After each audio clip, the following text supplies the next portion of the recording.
Susunod naman ang pambatong pinagmamalaki ng University of Bohol, ang criminology student na buong pusong iniaalay ang kanyang sarili para sa musika. Narito ang pambato ng Central Visayas.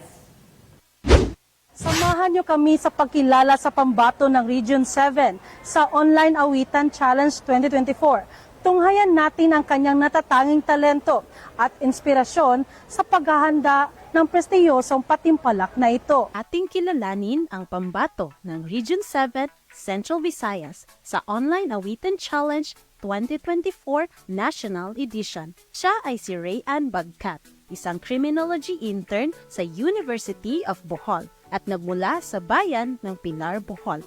Si Rayan ay hindi lamang magaling sa kanyang napiling kurso, kundi isa ring mahusay na mang-aawit. Siya ang pambato ng kanilang departamento sa mga singing contest sa kanilang paaralan at madalas magwagi sa mga ito. Sa kabila ng kanyang abalang schedule bilang isang criminology intern, lagi siyang may oras para sa kanyang hilig sa musika. Ayon sa kanya, ang kanyang pamilya ang kanyang pinakamalaking inspirasyon. Sila ang nagbibigay sa kanya ng lakas at suporta sa bawat hamon ng buhay. Ang kanyang kwento ay isang patunay na ang talento at dedikasyon ay magdadala sa iyo sa rurok ng tagumpay. Mula sa simpleng pagkahilig sa musika sa Pilar, Bohol, hanggang sa pagiging pambato ng University of Bohol, pinatunayan ni Rayan na ang suporta ng pamilya, kaibigan, classmates at mentors ay mahalaga sa pag-abot ng mga pangarap. Bilang mensahe ni Rayan sa mga kabataan, ipinapahayag niya ang kahalagahan ng pagtitiwala sa sarili at patuloy na pagtahak sa landas ng pangarap. Magandang araw po sa ating lahat. Shirley Ochia Molina po, Dean of the College of Criminology, University of Bohol.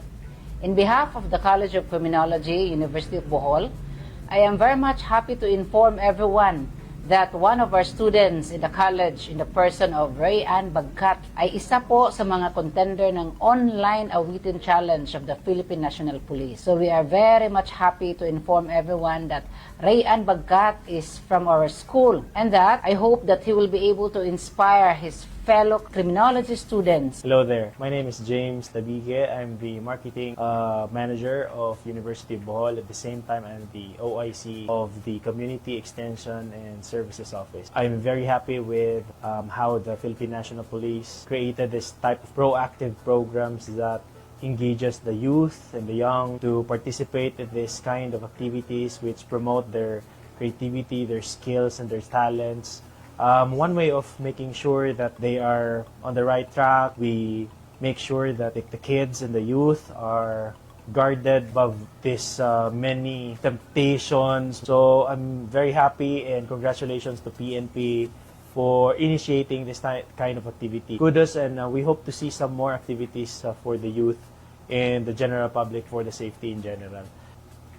I would like to congratulate Rayan Bagkat. We're very much happy and we're very much supportive of your endeavor. Buds, Rayan Bagkat, mula sa ating pinakamamahal na departamento, kami ay buong pusong sumusuporta para sa iyo. We are the students of University of Bohol, College of Criminal Justice. Please support Rayan Bagkat. Laban Bisaya. Libre. Go, go, go. Rayan Bagkat. We support you. Libre. Ako nga pala si Rayan Bagkat from University of Bohol, College of Criminal Justice. Please follow PKG Tagapag-Ugnay and please support my video entry, like, comment, and share. Mula dito sa University of Bohol, ako yung Police News Network Correspondent, Patrolwoman ni Kia Canedo, alagad ng batas, taga-taguyod ng balitang pulis.